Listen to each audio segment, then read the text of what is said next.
12 years ago, I was really, really sick. I had been diagnosed with fibromyalgia after the suicide of my only brother. My body hurt for about 7 years. I had two small children, and I was putting myself through college, so the doctors prescribed me opiates. And I ended up abusing those pills and being completely dependent upon them. I ended up getting in trouble with the law by driving home after having some alcohol. And so I was in a spot where it was live or die, and I decided to live. My kids had to go live with my mom for a little while, and the night after they left, I fell apart. I ended up getting so intoxicated I had to be carried home. And not only was my body dying, my organs were shutting down, but my brain was dying. And I had about a 3-second short-term memory on a good day. I tried to go to work that night and ended up with my head resting on the toilet at O'Malley's Steak Pub in Palmer Lake. And I mention that because that's where I did most of my recovery. I know a lot of people have the privilege of going to treatment or something like that and finding support. And I had isolated so much because of violence and my substance use that I didn't have any support. I didn't have any insurance because I was a waitress, and I could not go to treatment.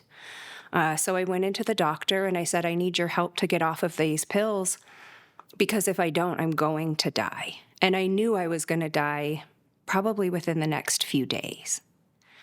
And so I used what's called harm reduction, and I used medicated assisted treatment to help me come off of the medication that I was on. And it took about 2 months for my withdrawal symptoms to stop. But after that is when I had to start my counseling for my DUI classes. And today I still see that same counselor. And I have continued to change my behaviors every single day since then. So medically assisted, Yeah. is that like Suboxone? For some people, it's Suboxone. One of the medications I was on was actually methadone. And so that's another medication that people use. However, since that's what I was abusing, it was obviously not a good choice to help me come off of it. Even though I did cut down what I had left until it was gone, the doctor also gave me a clonidine patch, which is for blood pressure, and some Xanax, and told me to use that during the acute withdrawal symptoms.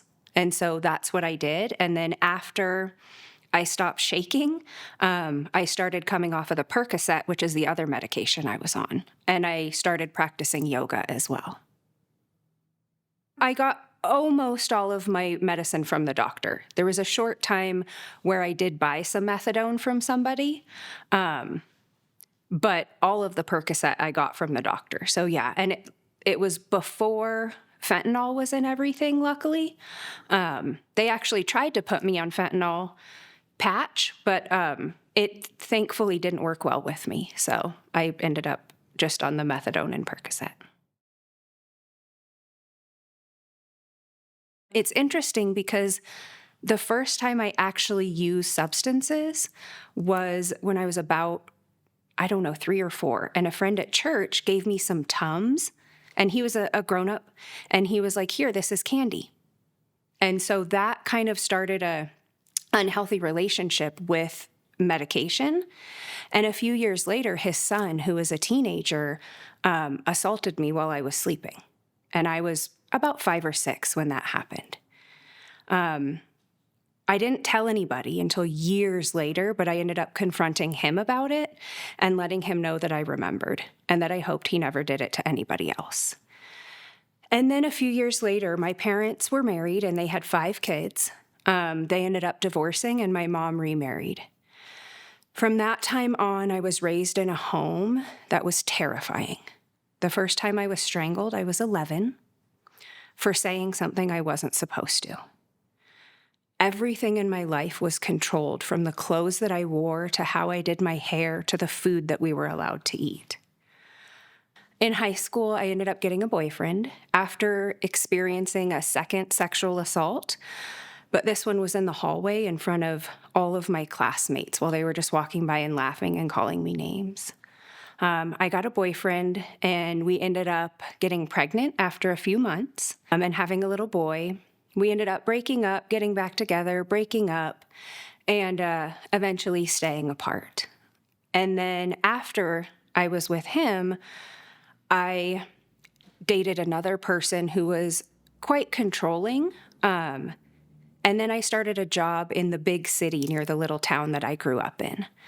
On my first day of work, my trainer invited me back to his house. I was 19.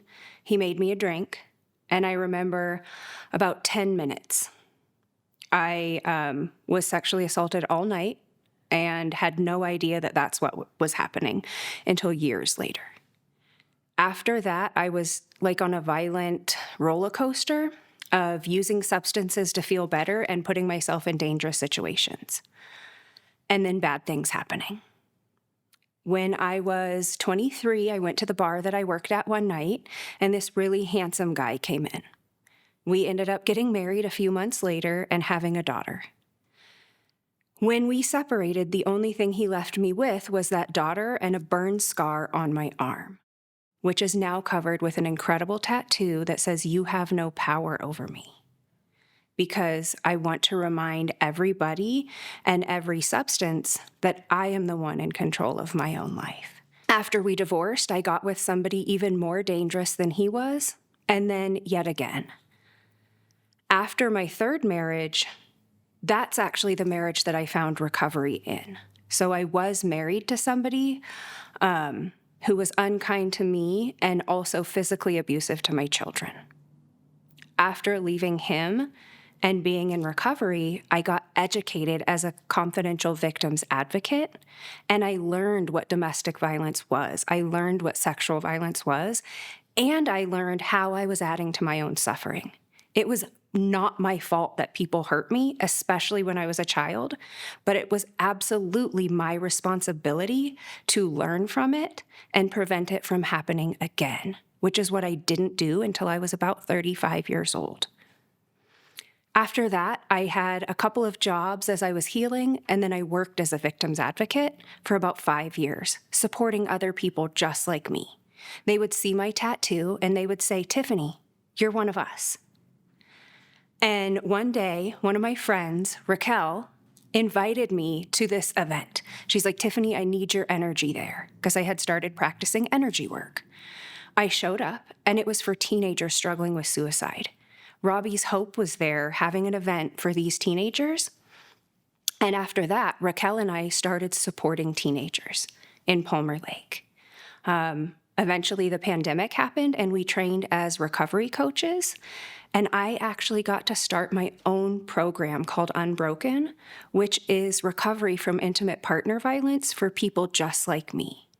And it walks you through basically my recovery journey and helps people learn to come out of fight or flight, to de-escalate their nervous system.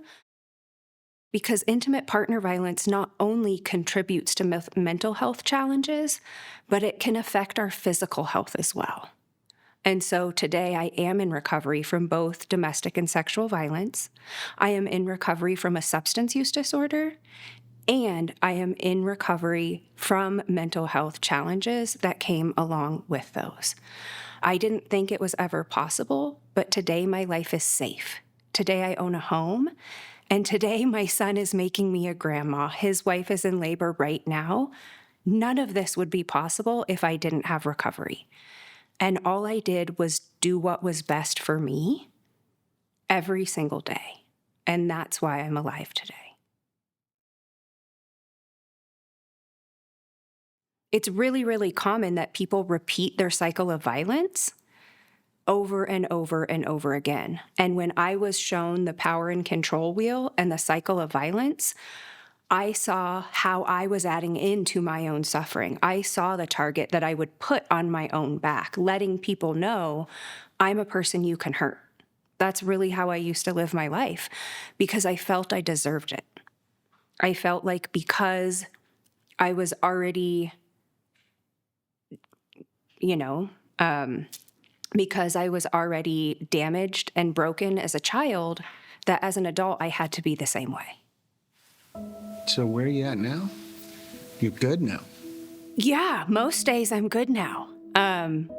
Almost every day. Some days I have hard days. Sometimes memories come up or nightmares, things like that.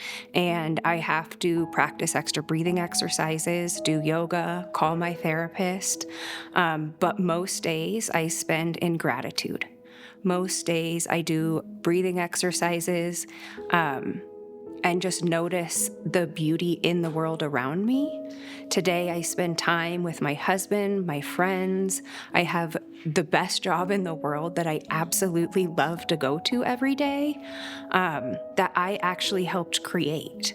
So today, I'm where I never, ever thought that I would be. People that are enduring domestic violence right now, what's that thing they need to know?